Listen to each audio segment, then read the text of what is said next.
Testing 1. Testhim 2. Testhim 3. Testhim 4. He's got Excellent. it. Yeah. I mean, he's done his homework. He's been watching episodes. He has. Yeah. Welcome to the Testhim podcast, everybody, and welcome Richard Lea. Thank you very much. Travelled a long way to come and join us, so thank you very much for taking the time out of your day. Oh, my pleasure. Little jaunt down the motorway. Fine. Yeah. We've got so much to cover today. I can't wait for this episode. Yeah, it's going to be really good. How on earth do we connect polar bears, dogs, inuits, sheep and sperm? You know, this is what's coming up today in this episode. Yeah. But first of all, Richard, because I won't give you justice in terms of your titles and your background, so why don't you introduce yourself and tell us a little bit about your background and what you do? Sure. So my name is Richard Lea. I'm a Professor of Reproductive Biology based at the University of Nottingham. I work in the vet school there. I started in the vet school in 2006 when the school first opened. First vet school in the UK for over 50 years at the time. So that was really exciting. So there I've helped develop the reproduction teaching and continued with my research program focusing on environmental factors in general and their effects on reproductive development and function. Prior to that, I was based up in Aberdeen for a good 11 years at an institute called the Rowett Research Institute. And the line of research there was very similar. It was both nutritional and environmental impacts on reproduction. I'm going backwards here. I should have started the earlier, shouldn't I? Worked the other way. But and then prior to that, I was the University of Edinburgh. And there it was looking more at endometrial function, so more on the female side, looking at the effects of sex steroids, RU486, which blocks the progesterone receptor, how that works, its impact on immune cells in the uterus, that type of work. I was also involved in looking at diabetic pregnancy. There's a long list here, isn't there, when I think back. And then prior to that, I'm still going backwards here, I spent 3 years at McMaster University in Ontario. That was my first postdoc, actually. Wow, great. And that was focused very much on recurrent miscarriage, which is still a very difficult and challenging condition. And I worked with samples from humans. We did a little bit of work with mice just to help us along and understand the mechanisms in those days. So that was really fascinating. It's an interest I still have. And if I still go backwards, my initial PhD was, believe it or not, focused on the horse. I was interested in early pregnancy in the horse, how the placenta is established, because equids are quite fascinating in terms of reproductive biology. And that's also an interest. I have many interests, but I'm particularly passionate about environmental impacts on fertility. Goodness me. Yeah. How old are you? Do I have to answer that? No, you don't. That's an incredible history. What's a career so far? Yeah, that's brilliant. That's really I didn't list horses in the animals that we're going to discuss today. But, you can add that in there. Has it been mainly, has your work mainly been around the reproduction or reproductive system within animals then, or does all of this cross over to human as well? It's both animals and humans, because there are certain questions that we can't address fully by just focusing on the human. That's just the way it is. And if we're considering environmental factors, for example, then the chemicals, say, that we're exposed to are the same as what the household dog, for example, might be exposed to. So there's a rationale for looking at the species that we live with and work with. So throughout my career, I'm going backwards again now, but throughout my career, I've always really worked on both. So there's an interest from a medical perspective and an interest from an agricultural perspective. So we're going to be talking animals and agriculture, but this has all got a relevance to men that are listening to this now, and that are trying to conceive that all of this work and this research has got an impact on human fertility as well. Then, yes, absolutely, very, very much so. So my passion is definitely environmental factors that influence fertility and reproductive development. Right.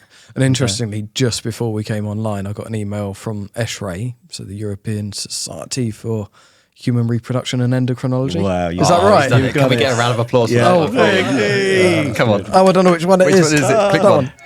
There we go. There we go. Well done. Hold on, Ian. Yeah. I'm not going to repeat that. But I've just got an email from ESHRE that have said they've got new guidance and papers on the impact of environmental disruptors, endocrine disrupting chemicals. You know, they're recognising now this is a thing. You know, because I think there's been in the fertility world, and especially amongst couples trying to conceive, you know, I've seen it with women that I used to see when I was an acupuncturist. Like, that's it, all the plastic's gone out of the house and everything's changed. It's all glass boxes and this, that, and the other. And and the guy's like, yeah, really? You know, is it a thing? But what's the research showing? Well, that's a massive question. So I guess if I focus on male fertility, given it's testhim here, so there was a paper published quite a few years back now that suggested that sperm quality in men was declining, published by Elizabeth Carlson and colleagues way back. And this initial publication was followed by a lot of debate, some controversy over, is this a real effect or is it not a real effect? So in response to that, it's come up many times at the various conferences, and a number of research groups have taken it forward to investigate it further.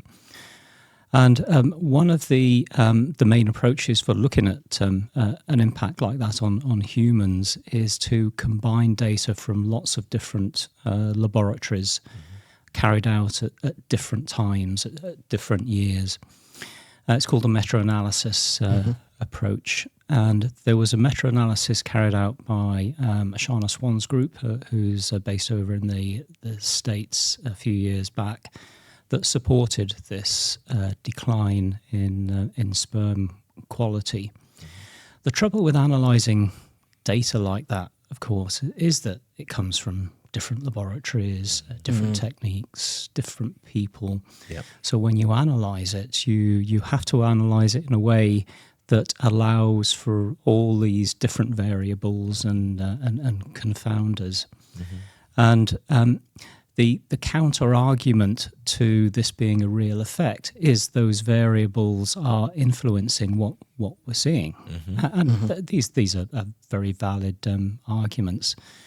So more recently, a further meta-analysis has been carried out by the same group, and they've really analysed it to the nth degree and looked at different regions of the world and taken on board all these possible confounders.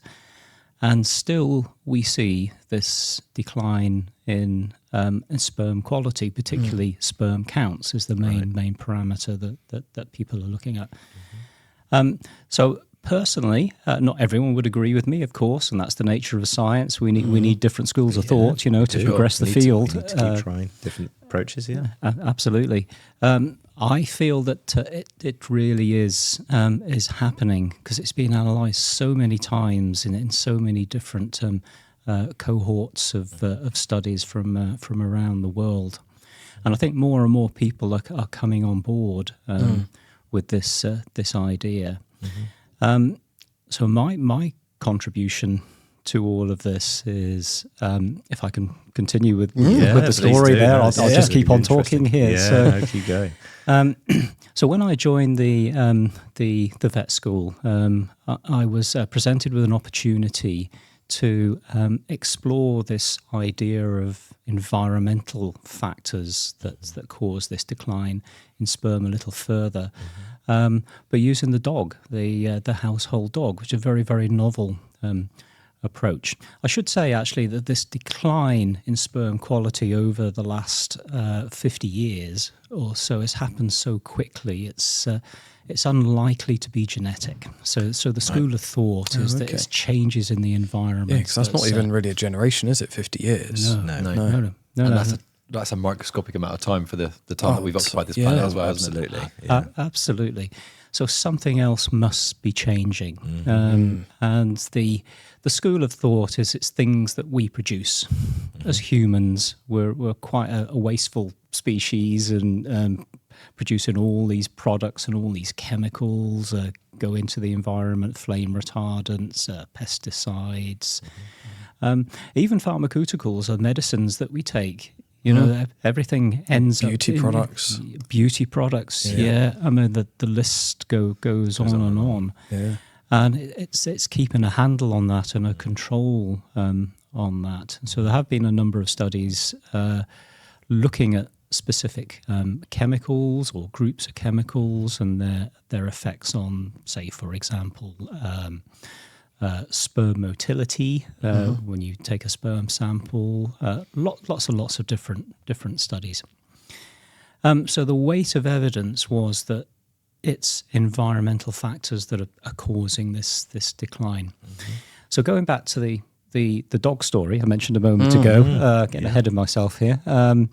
So I was presented with this opportunity, and I had access to a database of records made from stud dogs. So these are dogs that are bred to aid disadvantaged people, and these are really, really healthy dogs, well looked after.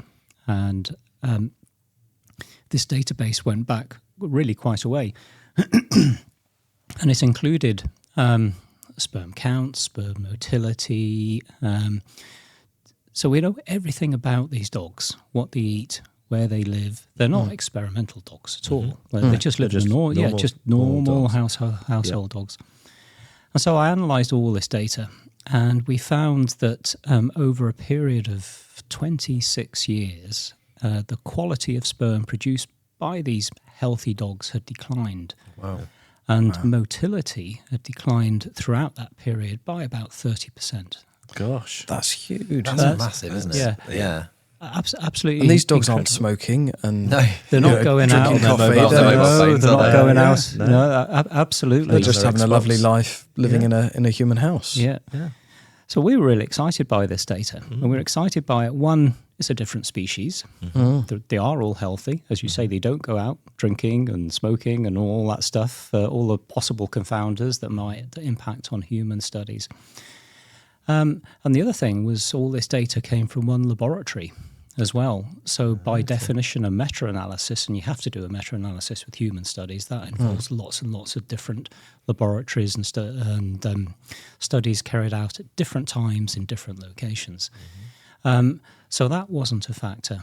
And even the technical staff, we know who they are, all trained in the same way. So their technique was the same. And yet we still see a decline in sperm quality. And that for me was really a pivotal observation, because what can be causing it? You know, all these other confounders you've taken out of the equation. And really, over the last few years, that's something I've taken forward to try and understand what those possible factors are, and it's been well received academically and across the world as well. And has anyone looked at any other species then? Like obviously you mentioned horses. I mean, have you looked at cows? Like have we seen similar stuff in other species as well? So there are some historical reports that indicate that sperm quality in some cows, some bulls, is on the decline. There's some data coming through now. One of my colleagues at the vet school actually is looking at sperm quality in horses, and there's an indication there could be also a decline in that species. We all share the same planet. We all live in the same place, and if these chemicals are in the environment, you know, there's no escape. I don't want to make a doom and gloom image here, but that is the reality. We live in a cocktail of these contaminants. And so these observations in other species are really supporting the case that something environmental is happening, and those environmental factors are impacting on fertility, sperm quality. Yeah. So that was my contribution to the debate area. So it is that the science is making us lead to the conclusion that it is happening. You know, these things are real, these endocrine disrupting chemicals and plastics and whatever. Like it's interesting, isn't it? You think, okay, well, it's 5 decades, so 50 years that we've noticed the decline in human sperm quality. It's like if you go back 50 years and think about how much has changed in that time. Mobile phones, plastics, processed foods, more heavily processed foods in plastic containers, microwaves, our clothing. It's kind of I almost think that we're guinea pigs of our own, own kind of environment, aren't we? Really, we're our own lab rats. We are. Yeah. It's quite a good way of putting it, actually. It is. And we just have no idea what all those confounding factors are of what we're putting into the environment, or what we're putting into our food or water and things like that, of what impact that's going to have for future generations, because we just don't know, do we? No.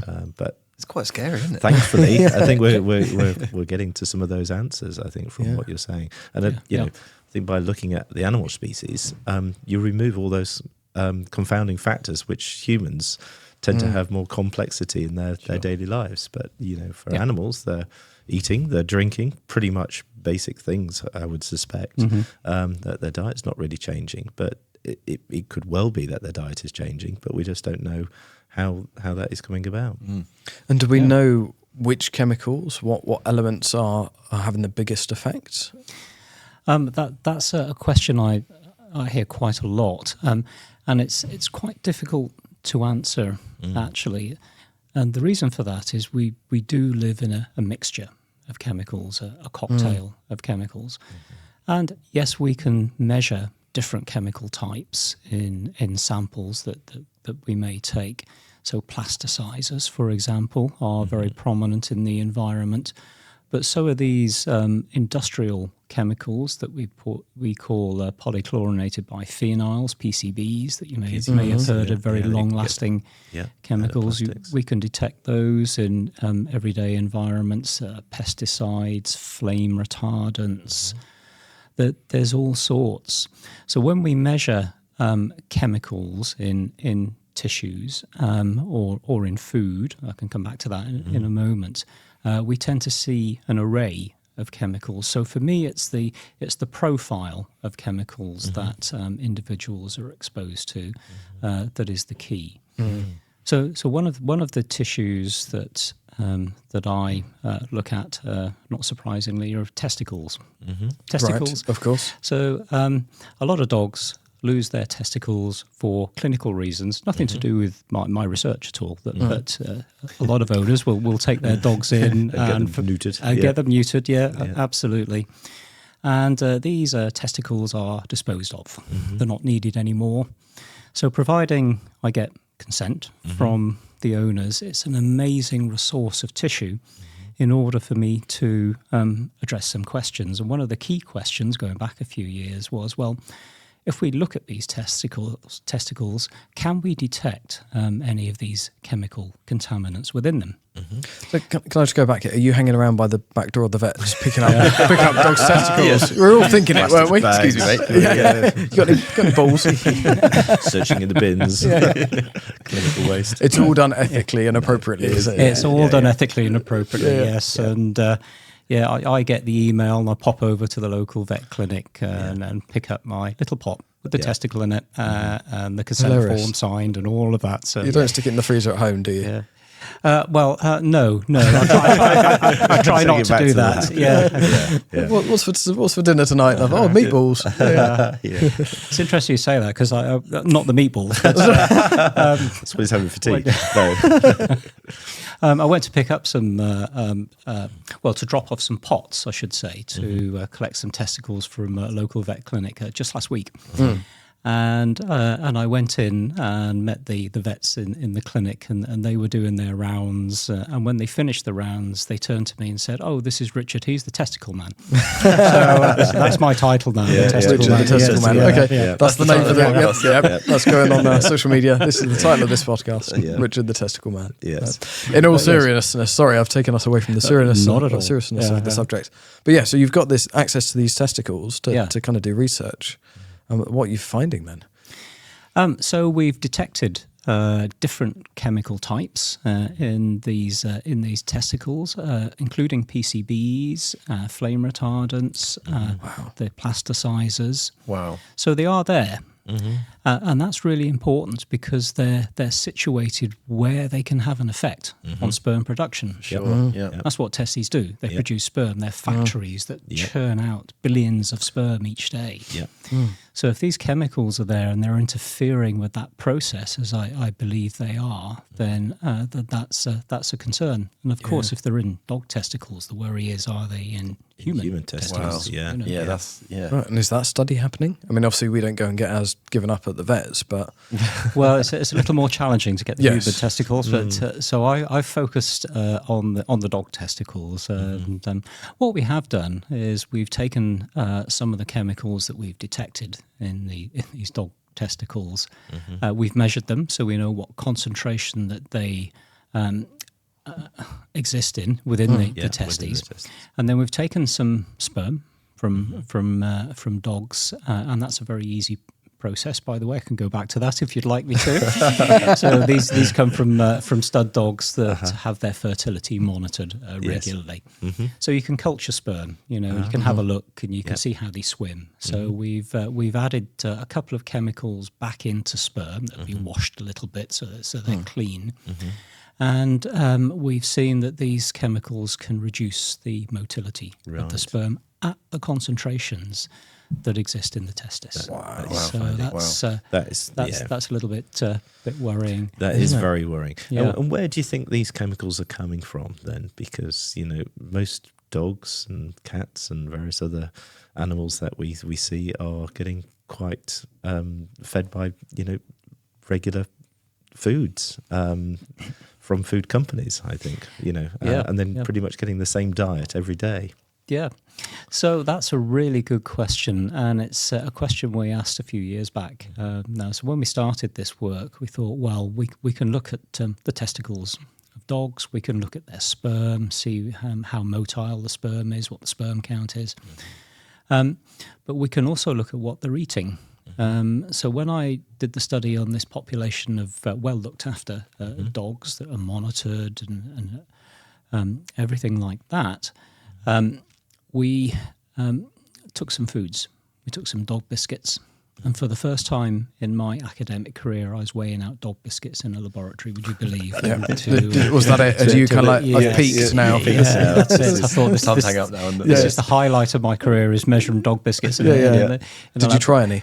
I resisted the temptation at the time because it would have thrown off the balance. It was a pure research project. Yeah. But we did this, maybe 10 or 12 different brands of dog biscuit and also dog meat, and we the tinned dog meat, and sent it off for analysis, and we detected the same array of chemicals in these designer pet foods. No way. Wow. So that was really interesting. So clearly one of the sources of exposure to these chemicals is the food that these dogs are eating. That raises questions to what we eat, of course, but I focus primarily on the dog. So that's a major source. It's not the only source, though, because dogs, they share our environment. They live in our homes. We're a nation of dog lovers.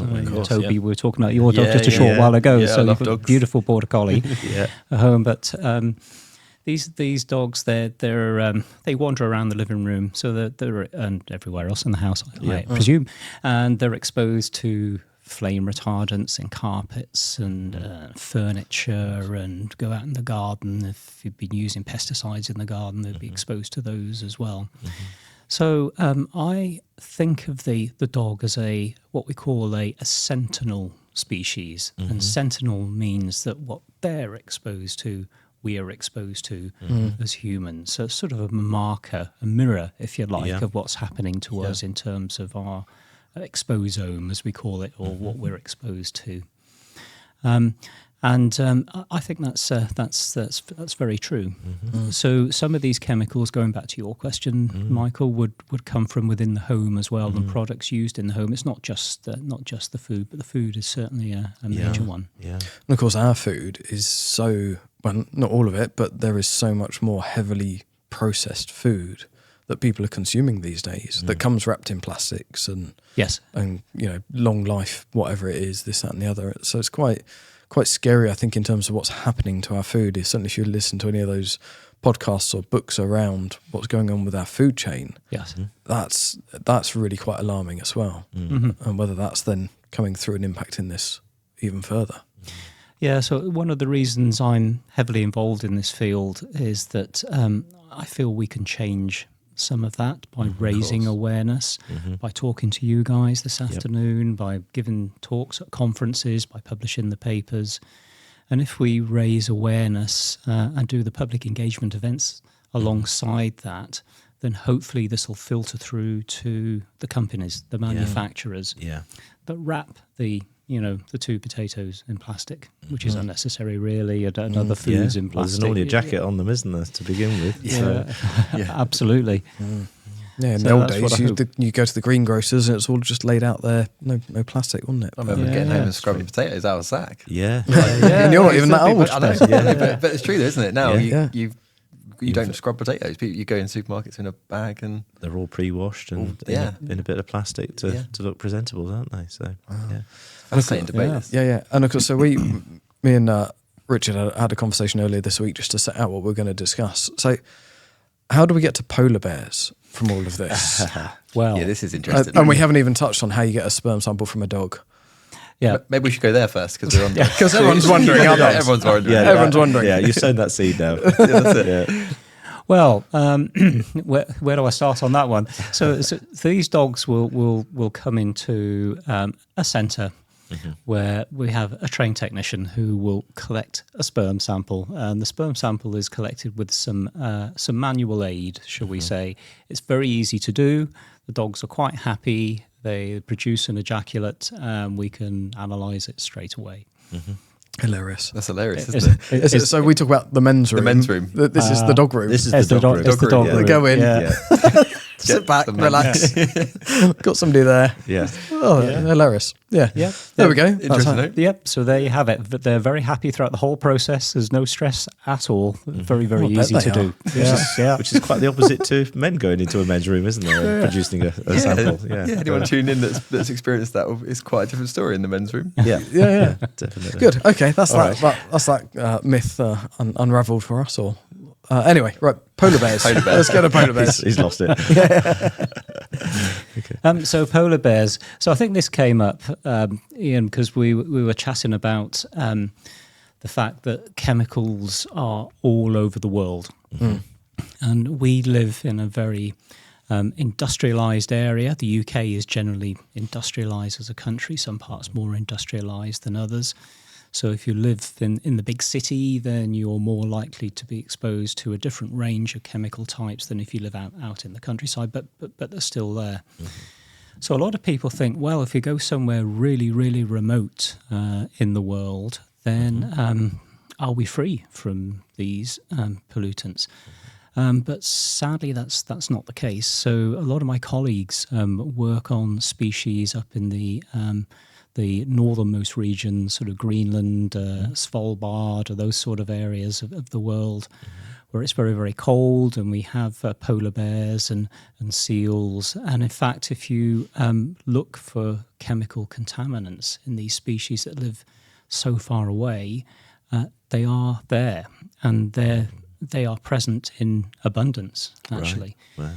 So how can that be? Yeah. Well, there's a few reasons how that comes about.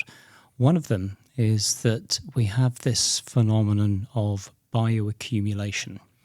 So when chemicals go into the environment, into the marine environment, for example, then the little fish will absorb these chemical contaminants and they're eaten by the slightly larger fish, and we have this food chain. And then right at the top of the food chain we have the seals, the killer whales, for example. The killer whales is another story, and that's really quite worrying. Right. But of course you have the polar bear, who sits on the ice and waits for his opportunity to get hold of a seal, and that's his food. That's his main food.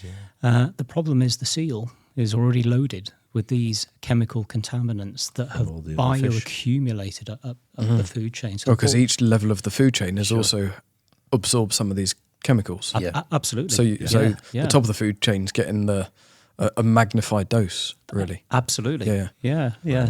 So that's where the polar bear gets his chemicals from, and certainly there's a number of studies carried out by my colleagues in this area that have shown that now here's an interesting one for you, that there's an impact on the penile bone of a polar bear. Did you know a polar bear had a penile bone?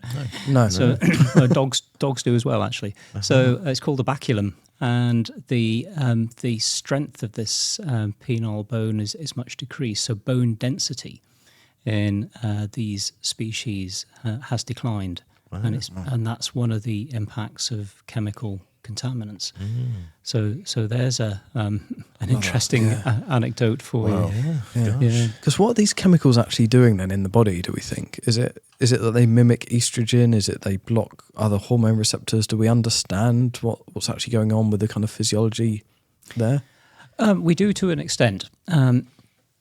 So a number of these chemicals will affect hormones. They, as you say, they can mimic hormones or they can block hormones. So they're referred to as endocrine disrupting chemicals, the endocrine system being the hormonal system. And there's a lot of evidence in support of that.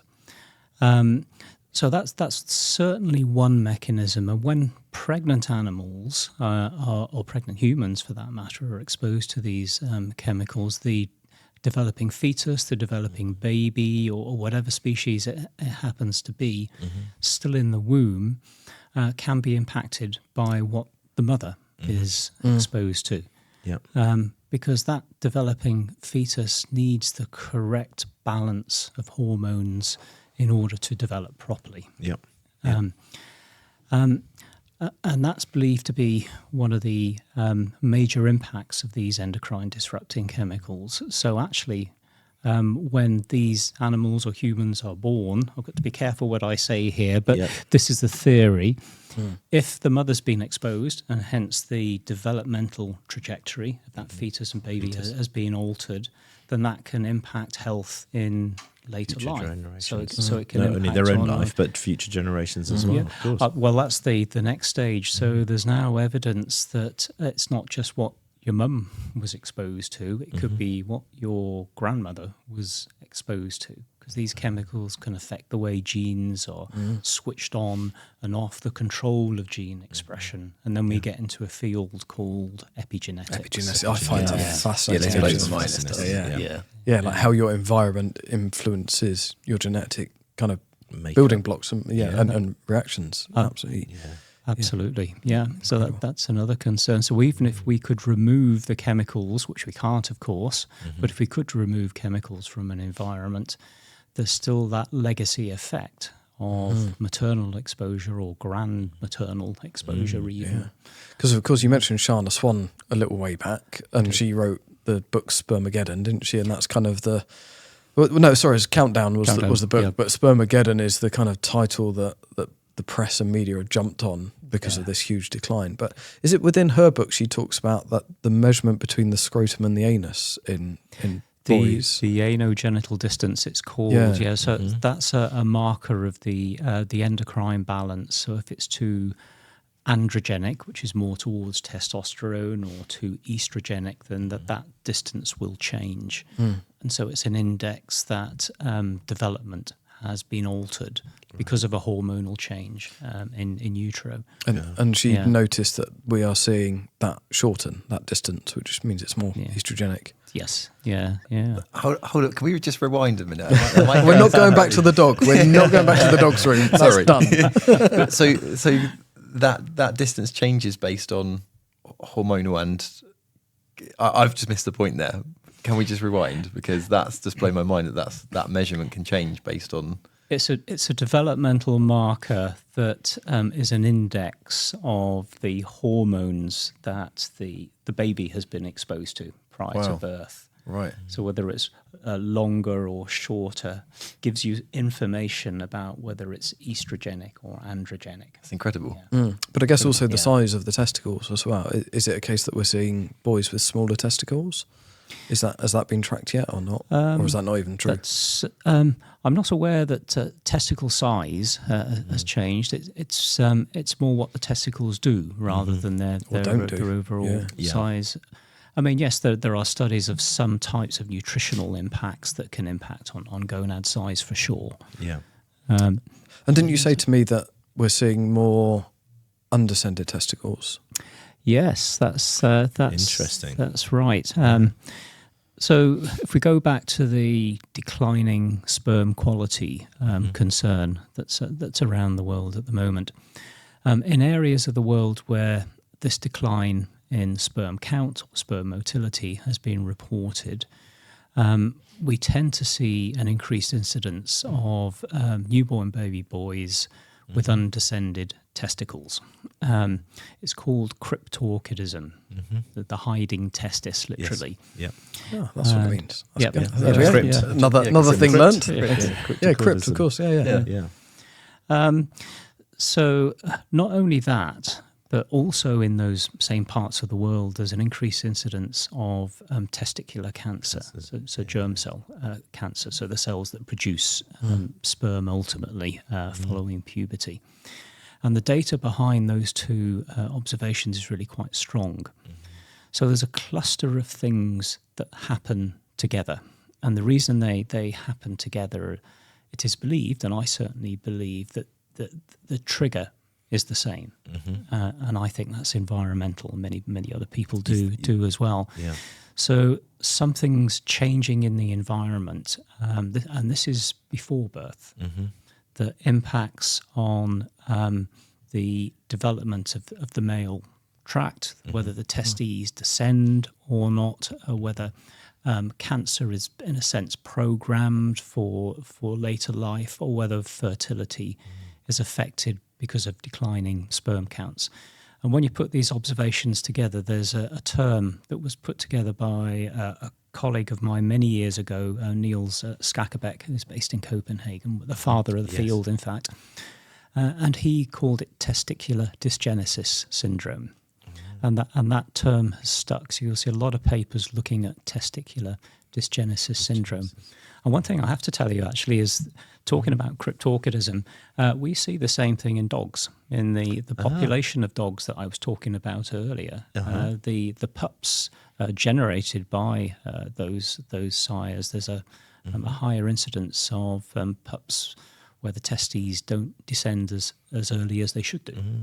And we so think it's really interesting, because I know I struggled with cryptorchidism, with having undescended testes, and having the same sort of advice when I was in my 20s and 30s, that you could end up having, precancerous germ cells that are present as a result of that, and I think it's more common than what people actually recognise. And back in the 70s, when I was born, clearly the medical profession weren't not that aware of the longer term impact of not doing something about it earlier on, by actually trying to get the testes into the right place, or if they're not going to move to the right place, to actually remove them, because they could become more cancerous later on. So I learned that lesson very much later, and it ended up having a testicle removed as a result of the advice that came out a lot later on. So And obviously that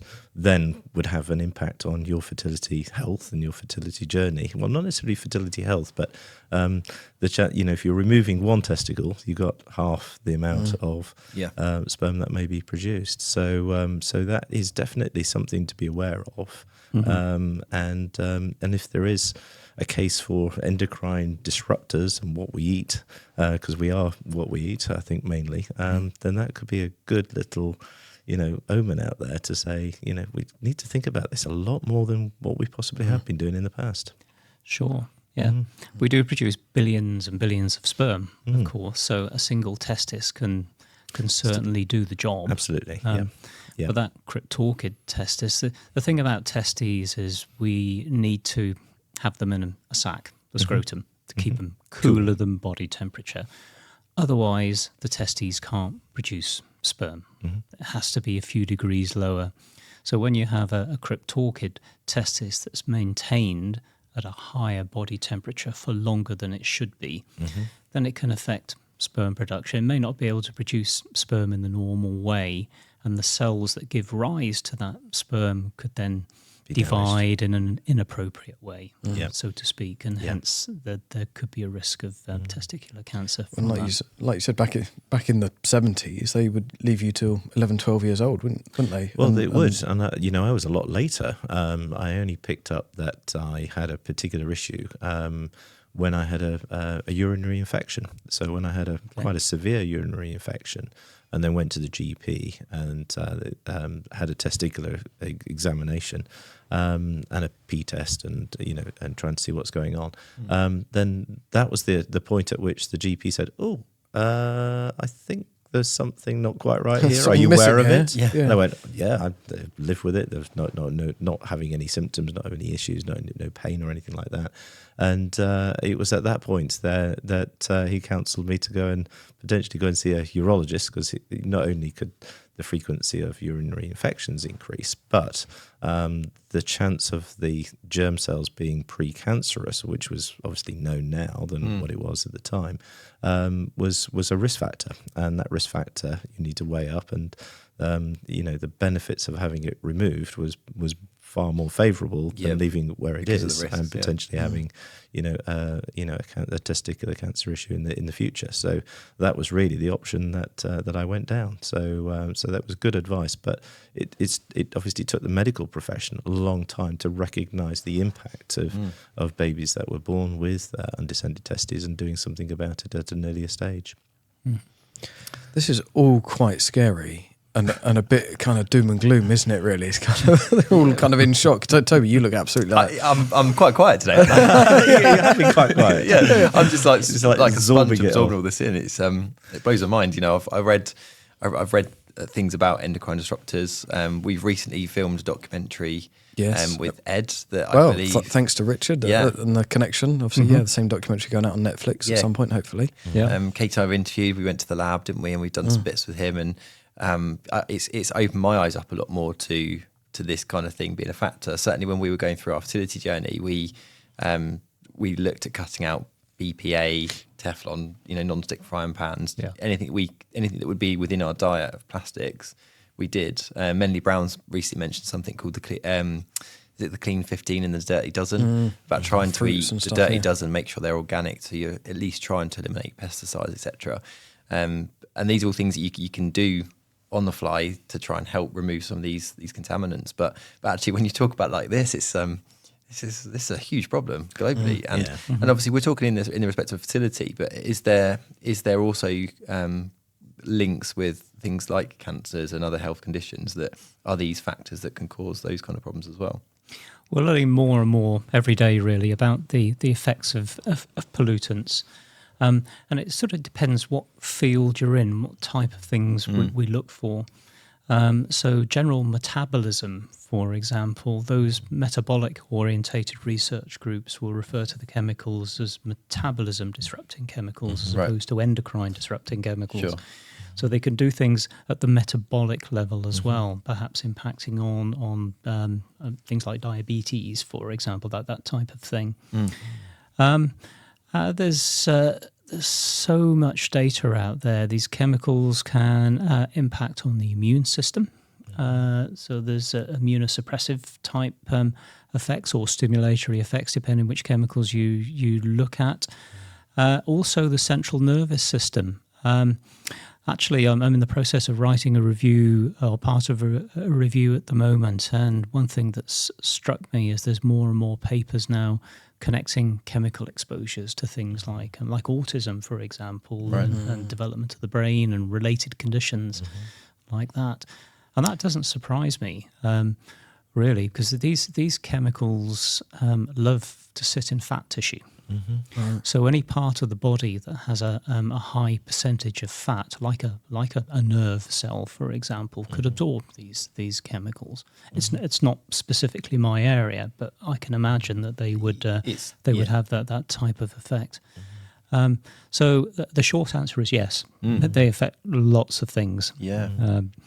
And that's come on the back of the work that we've done on the reproductive side. It's fascinating. And I've certainly seen sort of evidence that shows that where men have got lower levels of testosterone, that seems to be a higher increase in cardiovascular disease, for example, and other sort of associated cancers like lung cancer and so forth. You do seem to see this complete link of lowered one level of say, testosterone and a higher increase in incidence of other conditions. So if you have got these endocrine disrupting elements or metabolic disrupting elements that's going on in your diet, because you're not taking too much care or attention to what you eat and so forth, it could have a longer term impact. I'm not saying it's going to naturally trigger something, but it's going to have a longer term impact. And so we need to think about our food intake all the way through our life, not just through our fertility journey. It's just good to have a really good awareness of it, though, isn't it? Because of what we do at testhim, we've got the free portal that asks quite simple questions, and people can often go, why are we asking that? But actually, it's to highlight these potential risks, aren't they? These are real life problems that are easier to fix than an actual treatment, for example. But they do have an impact on fertility, but also potentially your health as well. So, that's right. I've got very health conscious over the last few years, and I'm always trying to, hence, I'm drinking coffee. That's not exactly the healthiest thing. But you normally drink tea. Yeah, I want to drink tea. But, I'm quite health conscious. I do try and eat a good quality diet. But this conversation today is honestly, it's thrown me completely. I'm it's quite a scary prospect. I think it goes back to what we try and do with testhim as well, is to look at these risk factors. And I'm really pleased that you've come on board, really, Richard, because I think the impact of what you see, in your research, is actually out there. It's true. It's real life. It's not just eat nicely and Mediterranean diet and so forth, but there's actually evidence that suggests not only in humans but in other species that we're having a massive environmental impact for future generations of our animals and our pets as well as ourselves. So by being knowledgeable, being aware of these risk factors and being able to possibly make better choices in our food types and food groups and so forth, we may make a big difference for the future. Absolutely.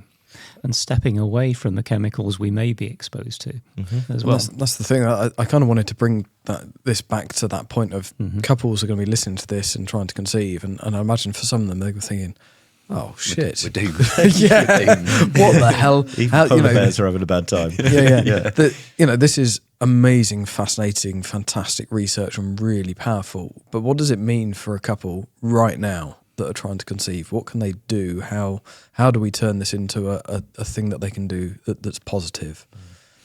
That's a really good question. And I think it's all about reducing risk. Sure. We can't take away chemical contaminants, but we can take steps to reduce our exposure to those chemical contaminants. So perhaps buying those potatoes without the plastic wrapped around them. Think about the water bottles. With my lunch today, in fact, we all had a bottle of water today, did we not? In a plastic bottle. Drink water from the tap. So you're not exposing yourself to plastic-derived chemicals, these phthalates that make those plastics flexible. Be careful with pesticides in the garden. Wear protective clothing, a mask perhaps, whatever you have to hand. And I think increasing awareness, a lot of people ask me this question, what can we do, especially if we're trying to conceive right now, just be aware. So when you're in the supermarket, you may make a more informed decision of what type of food you buy, how it's wrapped and packaged, for example. And I think that will help. Yeah. Of course, it's multifactorial. This is only one factor. Sure. But it's an important factor and something that I hope more and more people become aware of as time goes by. And of course, you were heavily involved with Save Our Sperm, Celebrity Save Our Sperm, weren't you? I was, yes. And that the theme of that programme did end up very much being around this, really. It was much more around plastics. But the celebrities did clean up their diet. They cut out X, Y, and Z and whatever. And they actually did see, and this is the other, I think, really important point to make, is sperm are highly kind of manipulatable, if that's the word. You can change them. You can improve them. So actually, we saw that with the celebrities in that documentary. They cleaned up their diet. They ate more fresh fish and vegetables and a Mediterranean diet, and they cut out some of the plastics. And they saw a huge improvement in their sperm, didn't they? They did. That was a really good programme, good study, little study actually. And there's quite a few important messages. The plastics are a concern and the other chemicals are a concern, but general lifestyle is so important as well. Yeah. So eat healthy, keep yourself healthy. Try not to warm up your testicles too much. That was one of the things that came out of that programme, wasn't it? The saunas, and spending a long time sat in a sauna. Yeah. I'm not suggesting that everyone gives up saunas because they're very pleasurable, but perhaps do it less often, and because you're heating up those factories that produce all this sperm. Reduce your stress levels. Stress is another factor. Try not to smoke if you smoke. Reduce your alcohol consumption. Everything in moderation. Yeah. And you can make a difference. And those celebrities that we work with on the programme certainly saw a difference. One had a very high sugar intake, and he reduced it, hopefully for longer than the duration of the programme. Probably realised. I don't know. I probably need to catch up with him, but and that had an effect for sure. Products you use on your hair. Yes. That was another one, wasn't it? Yeah, so it was, be careful. Because like hair loss treatment is quite bad, isn't it? Yeah. It often has testosterone in it, doesn't it? Is it in the hair products, or is it the caffeine in it, or a whole load of other stuff? I think it's a whole lot of stuff, mixture of things in there. It's like cocktail again, isn't it? It's that cocktail of things that are going on your head. It's stuff we shouldn't be exposed to normally. So everything in moderation, I guess, is the best advice I can give people with that heightened awareness of where these contaminants that I'm interested in come from. Yeah. And just making good choices, isn't it, really, in your food Make good choices. and your exercise. Yeah, my rule of thumb in the supermarket is if I look on the back of a packet, if it is some sort of processed food, is if I can't read some of the words on there, I'm like, well, I'll try and choose something else. I did something the other day where I bought tortilla wraps, and the supermarket brand ones that was in there was full of like caking agents and E's and all these kind of weird and wonderful stuff. And I just went on YouTube how to make some wraps, and I literally bread, water, a bit of olive oil, and made it at home. It was cheaper. Yeah, but it was just literally bread and water, and so far more healthier. So sometimes it's that's quite hard. Sometimes if you're pressed for time, and it's quite easy just to quickly ham for a wrap. But if there's quick alternative ways that you can hack it and get a healthy outcome, then that's got to be a better thing, isn't it? But I'm really aware of that now, and I think that the podcast we have with Melanie Brown, and whenever I'm in her company, it makes me really kind of like emphasise it. We talk about watercress. Yes, I was going to say water. It makes you eat more watercress. Got to mention watercress. Little shout out to Melanie, but it does make you aware, and particularly in the space of fertility, if you're aware that actually these things could be impacting your fertility health and potential health, and you can change some simple things, then you're only arming yourself for a better future, hopefully with a pregnancy. Yes. But also living a long and healthy life with the baby that you've conceived. Well, and a healthier life for that child as well. Yeah, exactly. Really conscious about changes, that. Aren't you? Absolutely. Brilliant. I think that's a good place to kind of finish, isn't it? That make good choices. Yeah, make good choices. Make your own wraps. Eat healthily. Eat watercress. Yeah. Any closing comments from you, Richard? It's a huge field looking at environmental effects on fertility, male reproductive function. And I think this very event, this podcast, is having an impact as well. So I hope lots of people listen to this and take on board our take-home messages, whether it's wraps, watercress, everything in moderation, whatever.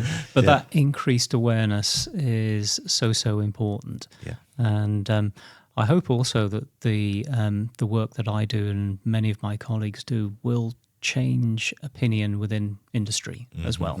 Make them think a little bit more about the type of chemicals they use and looking for alternatives and engaging with the scientists in making those decisions. That's also very important for me as well. And providing counselling to patients that are going through that fertility journey of the research that you just alluded to, that making small changes, incremental improvements can make a big difference in their outcomes. Absolutely. Yes. Yeah. Well, thank you so much. Yeah, it's been definitely.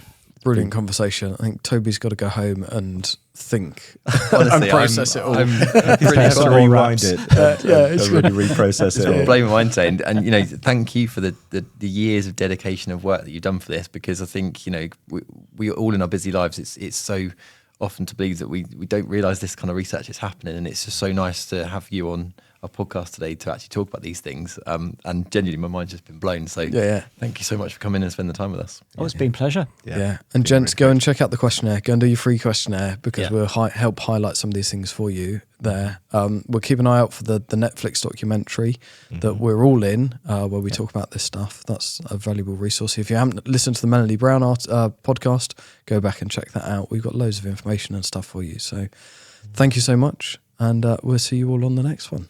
Wicked. Goodbye. Take care, everyone. All right. Thank you. Bye.